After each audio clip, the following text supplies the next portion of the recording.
Alright YouTube, as promised, here is the second video in the 100-inch Shovelhead freshen this winter. I wanted to go through what we had in this thing for, maybe some upgrades or some things that we've done to it. So in the first video, if you remember, we went through all the parts that we were putting in the 100-inch Shovelhead build.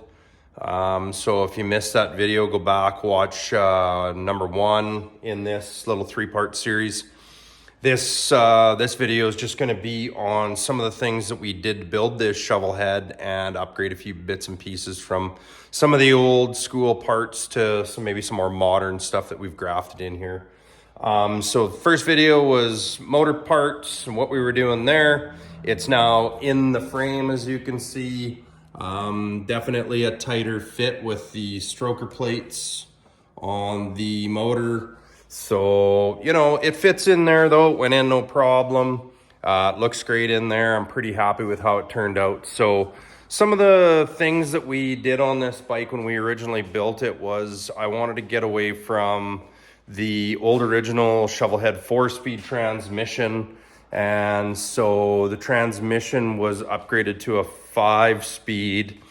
So in doing that, some of you probably know, some of you probably don't know, but you can put a 5-speed from a Softail chassis 98 and older. So this transmission and starter combination, primary, inner and outer, and the guts and everything came out of a 1993 Evo Softail. To put it in the chassis, you've got to do a couple of things. You need to get a 5-speed adapter plate, which bolts onto the bottom of the transmission. It then will have the original 4-speed pedestal mount holes, but then you have to figure out how much shim you need underneath that plate so that the transmission will sit at the proper height. And there's a multitude of ways you can do that. It's mostly trial and error. You got to get the transmission hung in here on the inner primary, get it all leveled up, measure what you need for spacers, either have spacers machined or, heaven forbid, you go old school and you just put some washers in there till you get the right shimming, and then your transmission is mounted. And what that does for us is it does a couple of things. It gives us a different gear ratio, which is pretty handy. So we end up with a 5-speed transmission instead of the original 4-speed. So for me, what it did was it allowed me to gear my bike so that on the highway at 60 to 70 miles an hour, it wasn't screaming its face off. But it would also, because the first gear on a 5-speed is a little shorter, it allows me to get out of the hole no problem. So getting off the line from a stop, no problem at all. Bike takes off nicely. Get on the highway, I get the luxury of having the overdrive there, and it lets me cruise on the highway nicely. So you have to figure out what you need for a final drive ratio. So you got to figure out your final drives, but it does a couple of things for you. So it gives you the advantages of a 5-speed. It gives you the advantage of a more modern starter. So it's an integrated starter, which is a little nicer than the old Shovelhead ones, which is a starter drive and then the solenoids on the front, and it's got that arm in here that engages the starter, etc. So it just cleans things up a little bit there. What it also does is it eliminates the old tapered shaft on the clutch hub and keyway. Because what happens is, and I can speak from experience because I've got a buddy that's working on his old 4-speed Shovelhead and his FL8 right now, his old police special. And the tapered shaft and the keyway on his bike, which I believe is a pretty common problem, I've heard lots of guys say it, the keyway sheared, and then the hub spun on that tapered shaft and it half welded itself to that tapered shaft. So what it does is the Evo setup gives you a spline shaft on your hub, which is a lot nicer, but then you get to run an Evo clutch system, the drive system, and you also get a little better compensator.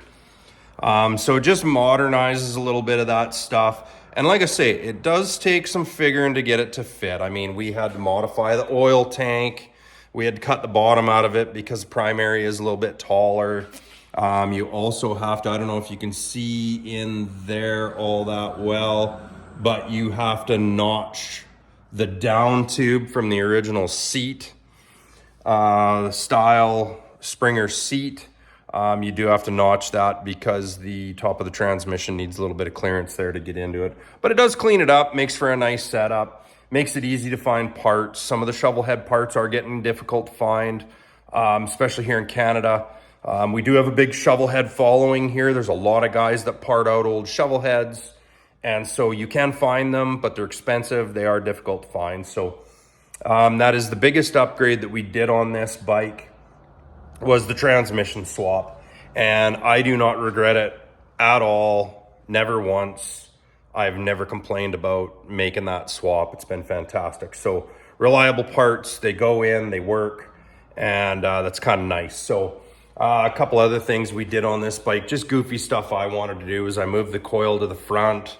I just wanted a different look on this bike. Everybody mounts the coils back here still, or between the cylinders, and I wanted a different look. I wanted kind of a sporty look, and it pulls it off. Nice set of yellow plug wires. You'll see when we do the third video, when we fire, the plug wires will all be on here and stuff. So we're getting close to firing this bike. We're a couple hours away. Gonna take a little bit of time just to double check all the systems, prime everything, and then the third video is gonna be literally me starting it for the first time. I'm not gonna do a fake start. It's not gonna be warmed up. It's not gonna be like, oh my God, it runs. I'm literally gonna crank on it, and if there's a problem, you're gonna see it. So yeah, that's the biggest upgrade we did on this. We have obviously put some 14-inch bobber bars on it. I really like the bobber bars. They're comfortable, they look cool. It gives this bike a real mean look. And then this bike also runs a 2-inch set of drag pipes. And really that's about it. You know what, we've done some kind of neat things on this, like the 50-year-old oil filter housing. If you can believe it, a Miller Lite can does fit over it just perfectly. And so I've been running this Miller Lite can on here for a couple of years. I drink Miller Lite. I'm not sponsored by them. I wish I was, because it'd be cheaper. But so Miller Lite can goes on there, and then on top I chew Copenhagen as well. So Copenhagen lid fits right on it. And if you look here, always got a tin on me. So stock parts on this bike that some people have given me some grief about, and I don't really care, is the original banana calipers. These banana calipers, believe it or not, you can get all the parts to rebuild them. The banana calipers front and rear on this bike are fully rebuilt. They may not look like it, but they're fully new inside. And I'll tell you right now, I can lock these brakes up on this bike, no problem. These brakes are extremely powerful on a light little bobber like this, and they work extremely well. On a heavier bike or a different build, would I upgrade them? Certainly, but on this bike, I still wanted to keep a bunch of this bike stock, because this bike tells a whole bunch of stories. This frame is, I mean, it's got, you can see here, it's all chipped up and rusty, and the tanks are rusty. The rear fender is rusty, and I didn't want to lose any of that patina. You can see where the original tail, or the tombstone, or the old Ford style tail light was mounted on here. I wanted to keep all those stories on the bike. I didn't want to wreck that, because all these scars and war wounds and dents, they all tell a story. It was a time and a place, and something happened, and I didn't want to lose that. So this bike, I left it rusty, I cleaned it up, I clear coated it, and it'll be like that forever. So another cool thing I did was that headlight literally came out of my 2018 Street Glide. It's a stock headlight out of that. And believe it or not, it fits in the original bucket. It took just a little bit of cleanup around it, and it popped right in there, and it puts out a pile of light. Another thing we did was all the switches. They're from a mid-90s Dyna. So we run the The master cylinder for the front brake is a 9/16 off that same dyna. And then we run all the modern switches. And then of course I built the wiring harness. So the wiring harness is all built here in house. Another upgrade we did was, you can't see it, but it's in behind the oil tank here, is I run a Badlands run brake signal box. Self cancels itself. It's really quite nice. And then I also run an anti-gravity, I believe it's a 12 cell battery in there. So really nice. It's small because my fuses and stuff all needed to go in that battery box. So I got the smallest battery I could get with enough cranking power to crank over this 100-inch beast. And it works really well. I've been using it for 2 years. It's flawless. And that's about it on this bike. It's a pretty simple build. Something I kind of like too is on the valve stems. You can see here, those are 9mm shell casings, and with an O-ring and a spent casing, you can slip them right over there and the O-ring holds them on. So it's kind of cool. Just little touches that I put on this bike. And I really like it. And I'm going to bore you guys with a really cool story right now. And it's corny, I know, but if you look there, there's a skull right on the front of my bike where the original horn mount would have been. And so I ran up to Kelowna Harley-Davidson last spring to their spring show, and I rode my Shovelhead. And for about an hour, there was a man over there standing at my Shovelhead just staring at it. And so finally I got done talking with the past customers that I had that were at the show and meeting new people. And I went over and I said to him, I asked him, I said, what do you think? And he said, it's a pretty cool old bike. He said, you know, I used to have one just like it. And he said, I sold it a few years back and I miss it. And he said, a buddy of mine, before he died, he handmade me this little skull out of modeling clay. And he gave it to me, and it's got a stud on the back of it. And he said, what he wanted me to do was put it on my air cleaner. So on his S&S style air cleaner, he drilled a hole in the middle and he mounted this skull in there. Well, lo and behold, his buddy died. So when he sold the bike, he kept the skull. So him and I chatted for probably half an hour, 45 minutes. I fired the bike up so he could hear it. He liked it. We talked about it. He asked a bunch of questions about it. And he looked at me and he said, wait here. And he came back with this little skull, the one you see on the front of my bike.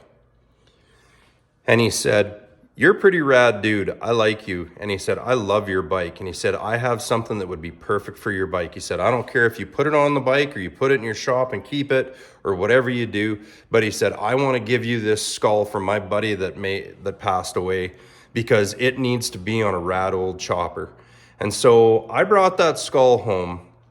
And it sat in the shop for probably 3 weeks, maybe a month. And one day I was sitting in the shop and I was staring at my bike thinking about what to do to it next. And I looked at that skull and I looked at the front of my bike and I said, you know what, I got to put that on my bike. So I got out some wrenches and I stuck that bad boy right on the front of the bike